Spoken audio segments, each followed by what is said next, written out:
여러분은 날 때부터 40여 년 일어나서 걷지 못하는 사람이 갑자기 일어나서 걷게 되는 것을 보신 적이 있습니까?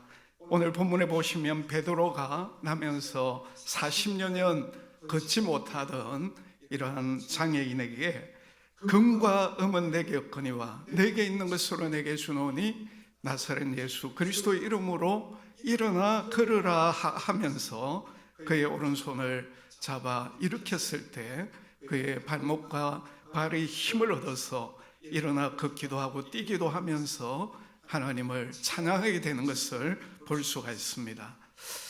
도저히 있을 수 없는 일이었기 때문에 그것을 본 많은 사람들이 놀라워했습니다. 그리고 베드로가 전하는 그 설교 말씀을 듣고 믿는 자들이 남자만 5천 명, 여자까지 합치면 한 10,000명 이상 넘게 되었습니다. 이렇게 나면서 40여 년 걷지 못하는 사람이 갑자기 일어나 걷고 뛰게 되는 이 놀라운 기적에는 몇 가지 특징이 있습니다.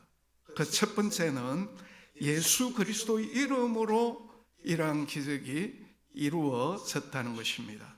베드로가 나사렛 예수 그리스도의 이름으로 일어나 걸어라 라고 하면서 그의 손을 잡아 일으켰을 때 그의 발과 발목이 힘을 얻게 되고 일어나 걷기도 하고 뛰기도 하고 하나님을 찬양하게 되었습니다. 사람들이 너무 놀라워서 이 기적을 행한 베드로에 대해서 주목했을 때 베드로가 무엇이라고 이야기합니까? 이스라엘 사람들아, 이 일을 왜 놀랍게 여기느냐? 우리의 개인의 권능과 경건으로 이 사람들을 걷게 한 것처럼 왜 우리를 주목하느냐 하면서 예수 이름이 이 사람을 성하게 하였다. 예수 이름이 이 사람을 일으키는 기적을 행하였다. 이렇게 이 기적은 예수 그리스도의 이름으로 이루어졌다는 것을 분명하게 증언하고 있습니다. 두 번째로 이 기적은 사도를 통해 이루어진 기적이라는 것입니다. 예수님의 사도인 베드로를 통해서 이 기적이 일어나게 되었고 이 기적으로 말미암아 교회 창설자인 사도가 전하는 복음이 확실하게 증거되어졌다는 이 기적을 통해서 이런 기적을 행한 베드로가 전하는 복음이야말로 정말 분명한 복음이구나.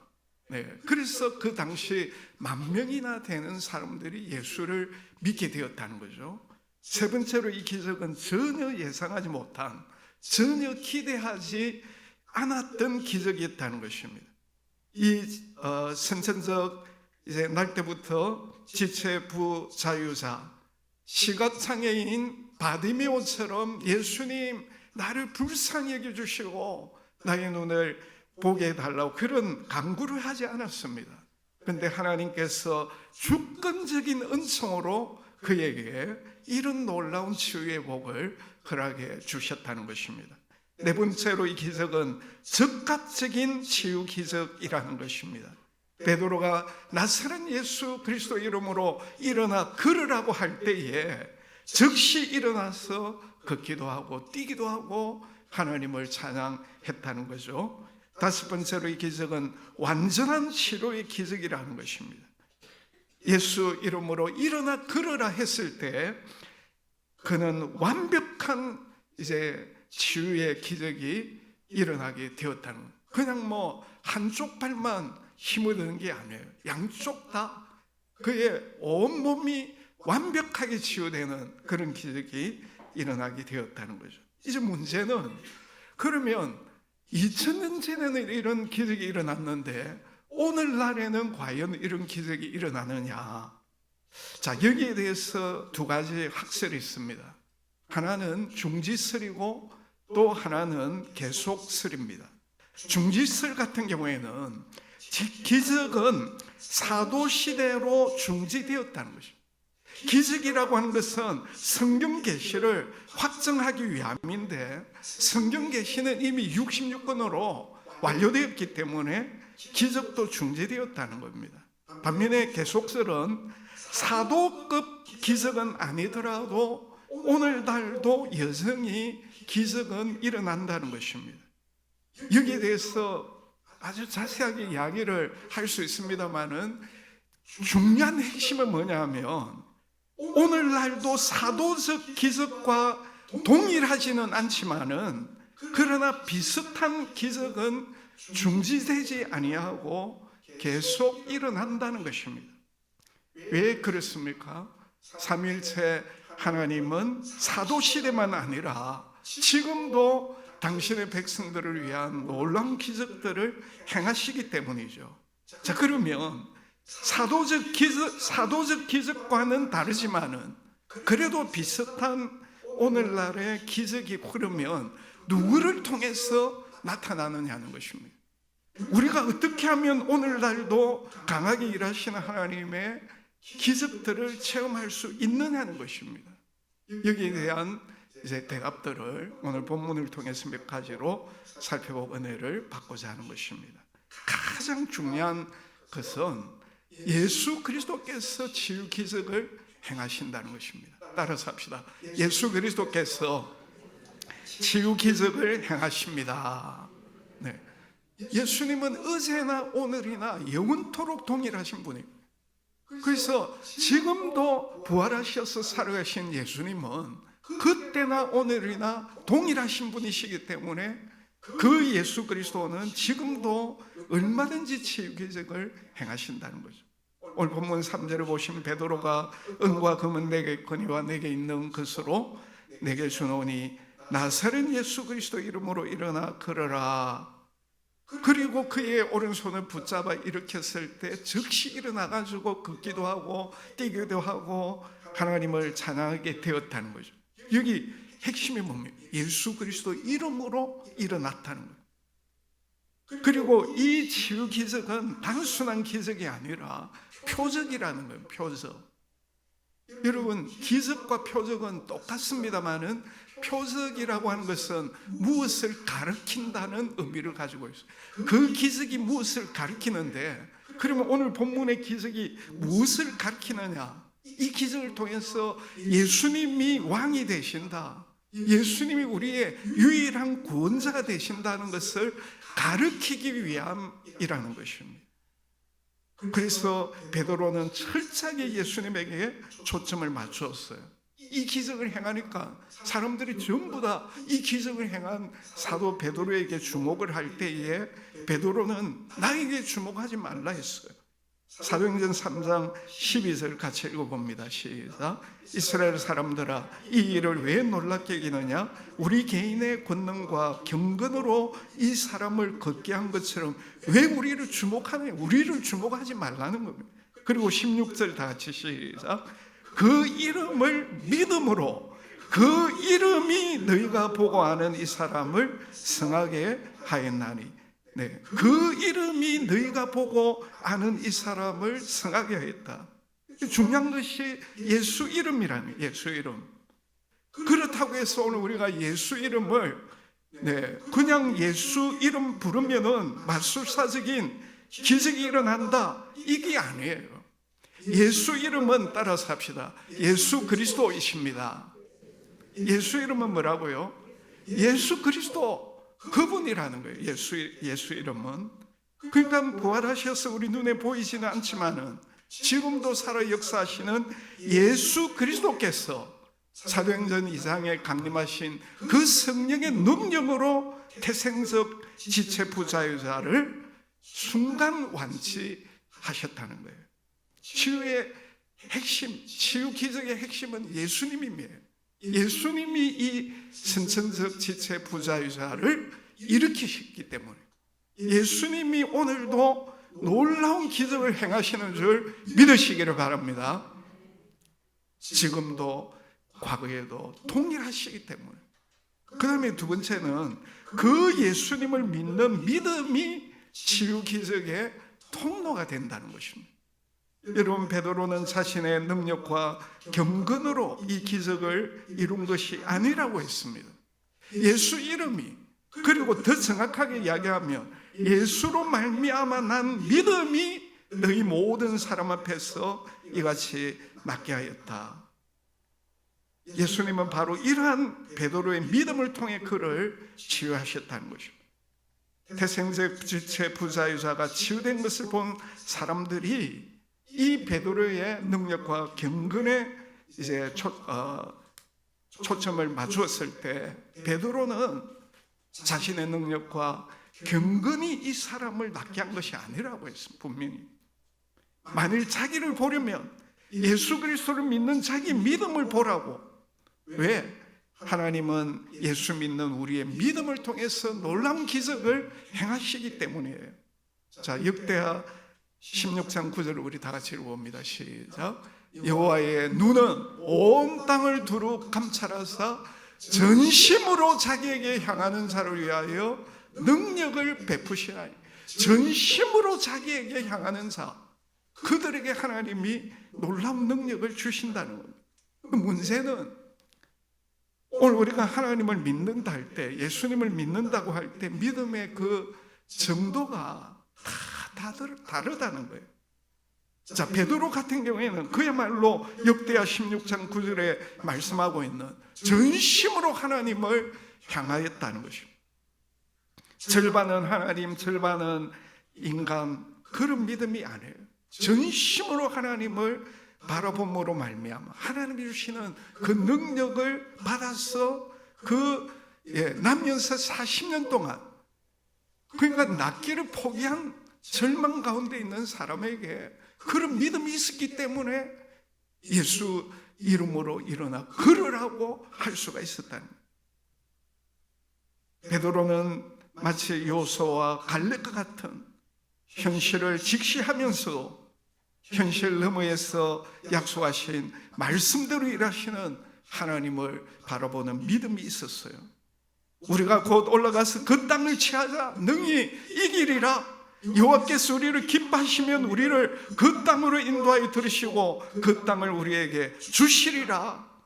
네, 이런 요사와 갈렙과 같이 전심으로 하나님을 믿는 그런 믿음. 네. 갈렙도 80이 되었지만은 40세 때나 똑같이 하나님을 온전히 따랐지 않습니까? 그런 믿음. 근데 오늘 우리는 예수를 믿는다고 하면서 우리의 믿음은 과연 어떤 믿음입니까? 불교 신자가 1년에 한 번 석가탄실일 때에 절에 찾아가는 식으로 예수를 믿지는 않습니까? 매주 교회에 나오지만은 주일 오전 예배 외에는 일체 교회 예배와 교육훈련 봉사에 참여하지 않는 그런 믿음은 아닙니까? 모태신자라고 하면서 예수 생명을 실제로 체험하지 못하고 손에 잡힐 정도로 확실한 기도응답을 체험하지 못하는 그런 믿음은 아닙니까? 몇 대째 신앙생활을 한다고 하면서 하나님이 나에게 이렇게 내 생활 속에서 구체적으로 역사하셨다고 하는 이런 간증 하나 할 수 없는 그런 믿음은 아닙니까? 각종 예배와 전도, 선교, 교육, 훈련 봉사 사역에 동참하면서 정말 복음으로 사람을 살리고 고치고 회복시키는 그러한 예수 생명 능력을 드러내는 그런 믿음을 가지고 있습니까? 예수 믿는 것 때문에 믿지 않는 사람들로부터 박해를 받으면서도 다니엘처럼 뜻을 정하고 예수의 생명 복음을 전하고자 하는 그러한 믿음을 가지고 있습니까? 여러분은 어떤 믿음을 가지고 있습니까?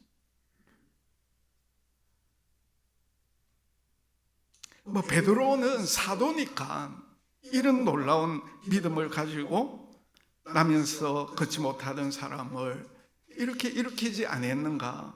네. 나는 그와 같은 믿음은 너무 수준 높기 때문에 나는 그런 믿음 가질 수 없다, 이런 또 생각을 하고 있지는 않습니까? 여러분, 오늘 우리가 예수를 믿는다는 것이 무엇입니까? 그것은 매일 매 순간 예수 그리스도와 접속해서 사는 것을 의미하는 것입니다. 매일 말씀과 기도를 통해서 예수님과 함께 살아가는 것이 예수 믿는 거예요.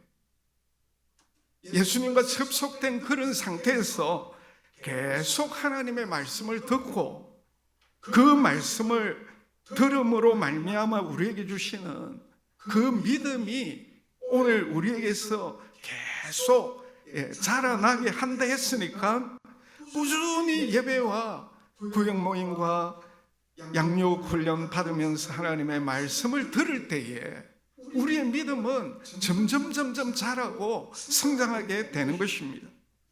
시편 1편에 보면 하나님의 말씀을 들을 뿐만 아니라 그 들은 말씀을 늘 주의로 묵상할 때에 오늘 우리의 믿음은 성장하게 되는 것입니다. 무엇보다도 따라서 합시다. 하나님의 말씀을 애누리 없이 순종할 때 믿음은 자랍니다. 네.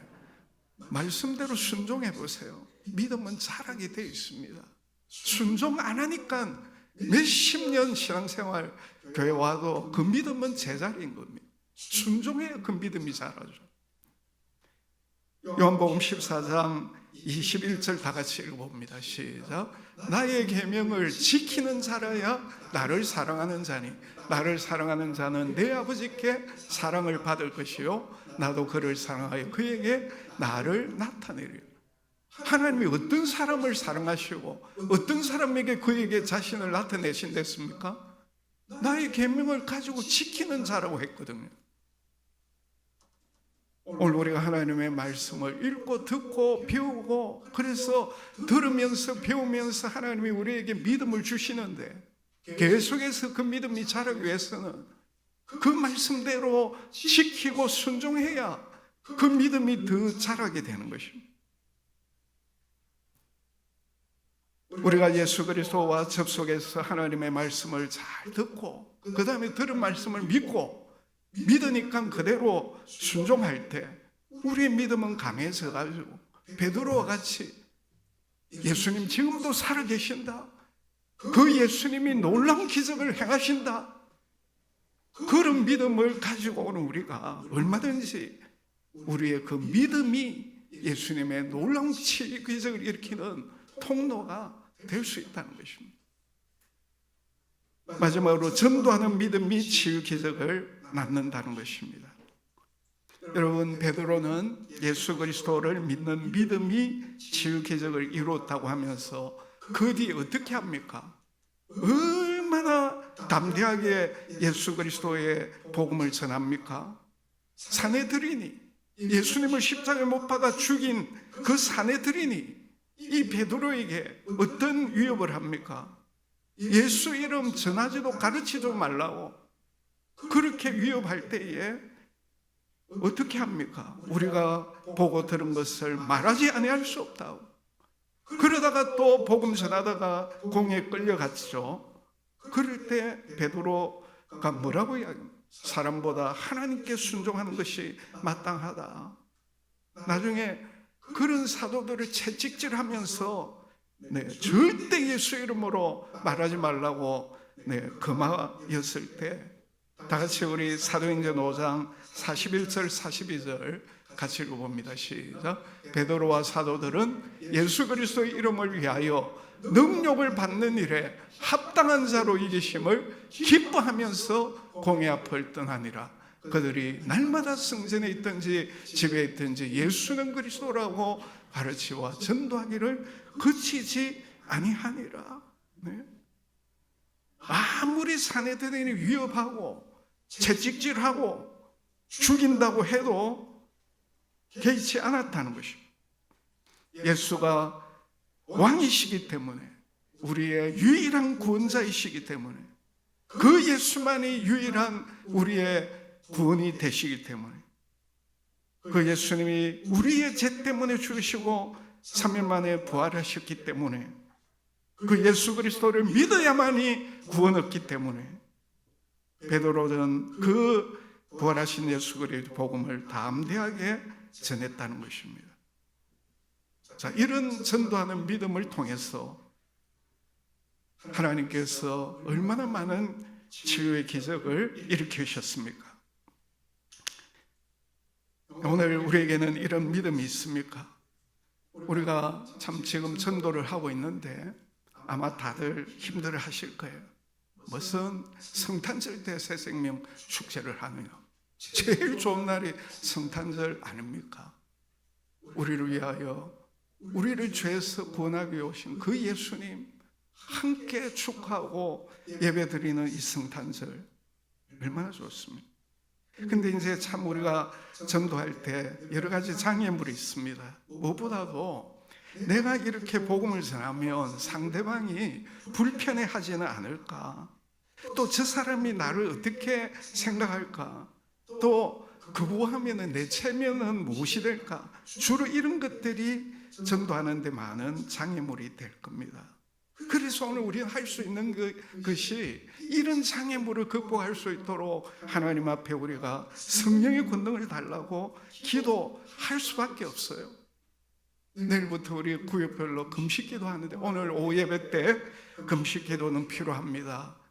말씀을 제가 구체적으로 전하게 되는데 정말 우리가 기도하고 성령의 권능 받으면 그 어떤 전도의 장애물도 얼마든지 우리는 극복할 수가 있는 것입니다. 그래서 성령의 권능을 달라고 우리가 기도를 하고 그 다음에 어떻게 해야 됩니까? 전도 대상자들에게 늘 관심을 보이면서 그들과 사랑의 관계를 정말 그들에게 다가가서 같이 식사하고 그들의 필요가 뭔지를 살피고 그들의 어려움이 있으면 기도해 주겠다고 이렇게 하고 그들을 초청해서 복음을 듣게 해야 하는 것입니다. 그들을 초청할 때 내가 예수 믿고 난 다음에 이런 부분에서 변했다고, 이런 부분에서 너무 좋더라고, 이런 것이 그들을 초청하는 데 많은 힘이 되겠죠. 그리고 어떻게 하든지 간에 이 전도 대상자들을 초청해서 복음을 한 번 들려주고 두 번 들려주고 세 번 들려주고 계속 들려줄 때에 어떻게 됩니까? 그들이 복음의 맛을 알게 되고 그리고 예수 그리스도를 통한 새 생명을 누리게 되는 것입니다. 그냥 되는 게 아니잖아요. 여러분 40여 세 태생제 지체 부사유자가 누구 이름으로 완치되었습니까? 예수 이름으로. 예수님이 그를 일으키셨어요. 그리고 베드로의 믿음을 통해서 이런 놀라운 기적을 행하셨다는 것입니다. 오늘도 우리가 베드로 같은 그런 믿음 가지고 우리가 하나님의 말씀을 잘 들음으로 또 그 들은 말씀을 믿고 믿은 말씀대로 순종할 때 우리에게도 얼마든지 베드로 정도의 믿음은 아닐지라도 우리를 통해서 얼마든지 예수님이 오늘도 놀라운 기적을 행하실 줄 우리가 믿고 그리고 무엇보다도 우리의 삶이 전도의 삶이 될 때 그런 우리를 통해서 예수님이 오늘도 사도급 기적은 아니지만 그래도 우리를 통한 놀라운 기적이 최고의 기적이 뭡니까? 예수 믿음으로 말미암아 그 사람의 이름이 하늘 생명책에 기록되는 거 아닙니까? 이 일을 위해서 오늘 우리가 기도하고 또 우리 전도 대상자들 초청해서 복음을 전해주고 그리고 그들이 복음 듣고 예수를 믿고 그들의 이름이 생명책에 기록되는 이런 놀라운 기적이 일어나도록 정말 우리가 하나님 앞에 기도하고 성령의 권능을 받고 담대히 복음을 우리가 전해야 되는 것입니다. 우리 교회가 하나님 가장 기뻐하시는 예수님이 우리에게 마지막으로 주신 최고의 명령 잘 수행하고 이제 코로나가 어느 정도 다 이렇게 지나가게 되었는데 우리 교회가 정말 다시 한번 기도하고 성령의 권능을 받아서 정말 죽어가는 많은 영혼들을 주님 앞으로 인도하는 그런 일에 최선을 다하는 우리 모두가 다 되시기를 주님의 이름으로 축복합니다.